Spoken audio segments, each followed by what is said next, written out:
Hi,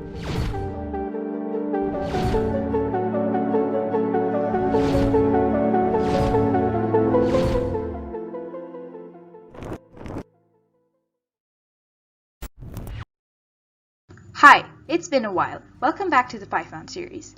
We did GUI in the last episode, but today we'll go back to the text interface and do string operations. Let's get started. Before we get into string operations, let's recap a bit on the string data type. Strings are lines of text in the code. We can notice them by spotting double or single quotes around pieces of text. You can find more information about the string data type in my startup guide. The link is in the description box below, or if you're on my website, just scroll up and click on the quick startup guide. Okay, now let's experiment with the many things we can do with strings. Let's start with concatenation, which is combining two or more strings into one. Let's go to the code editor and try it out.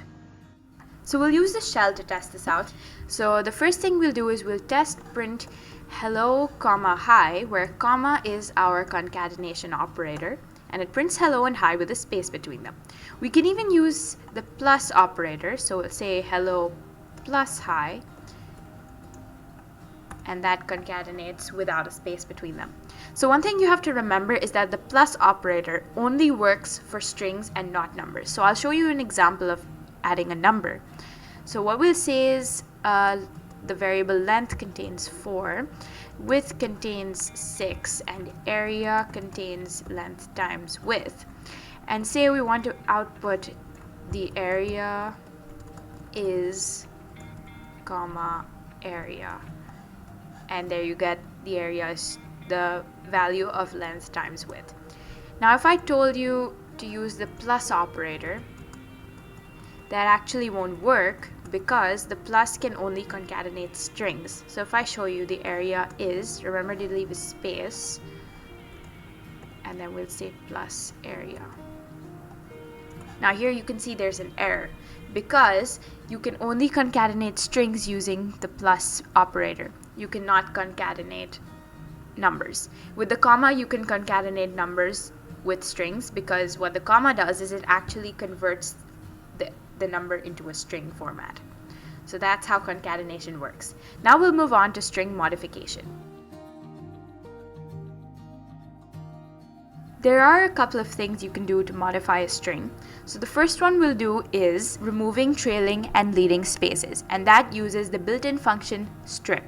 So for example, you can see that my variable a has a space before the hello and a space after world. So if we want to see what the output of that looks like, we'll say print a, and you can see it prints it with a space before and a space after.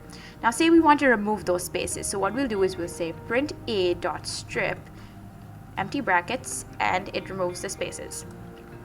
The next thing we can use to modify strings is the upper and lower case built-in functions. So say we want to convert the string in a to lowercase, so what we'll do is we'll say print a dot lower, and it'll convert it to lowercase. And if we wanted to convert it to uppercase, it'll just be a dot upper, and you have it in uppercase. Now, say if we want to split the string into two strings using a separator. So in B, we have a separator between hello and world. So what we can do to split the string is we can say print B dot split, and have to put the separator in the brackets and close that. And you can see that it prints it as a list with two different strings, hello and world, separated by a comma. We'll do more on lists in a later video. Now the last thing we can do is we can do the replace command. So what the replace command does is it replaces all instances of the letter you choose and replaces it with something else. So say for example we want to replace all the H's in A to J. So we'll say a dot replace H comma J.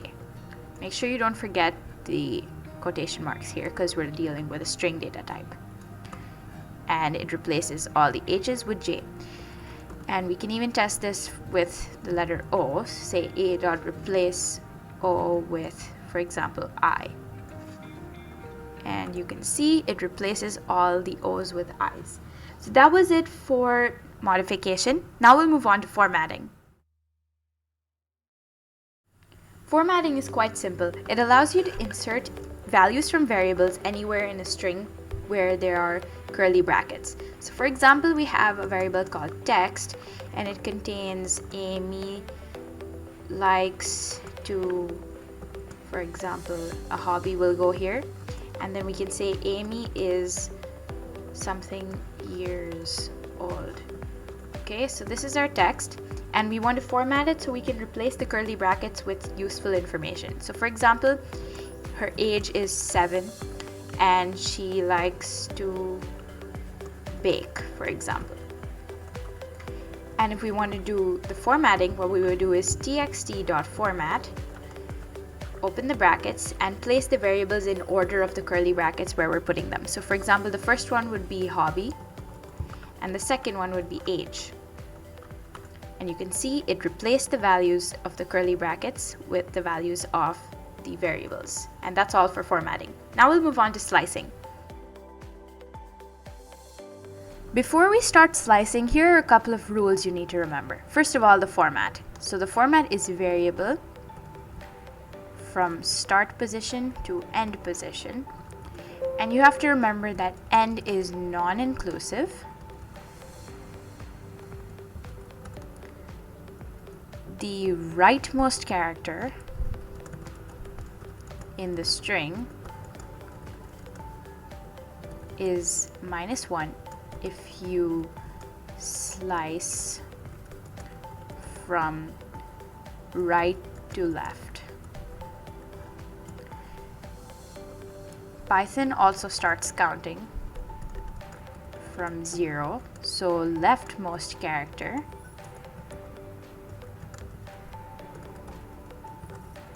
is 0. Okay, so here are the couple of rules you need to remember. So let's test this out with a variable a that contains the word hello. Okay, so say we want to extract from h to the first L. So if we remember Python counts from 0, we'll say 0, 1, 2. So we have to extract till the third character since the end is non-inclusive. So what we'll do is we'll say print a from 0 till 0, 1, 2, 3. So we'll stop at 3, and this will give us HEL. There.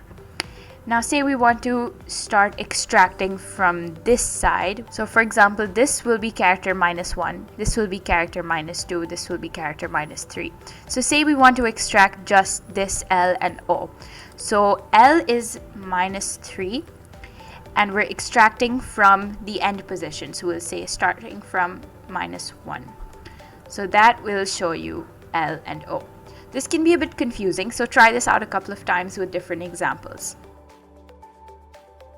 And that was all for today's episode. Thank you so much for watching, and stay tuned for episode 10. Goodbye!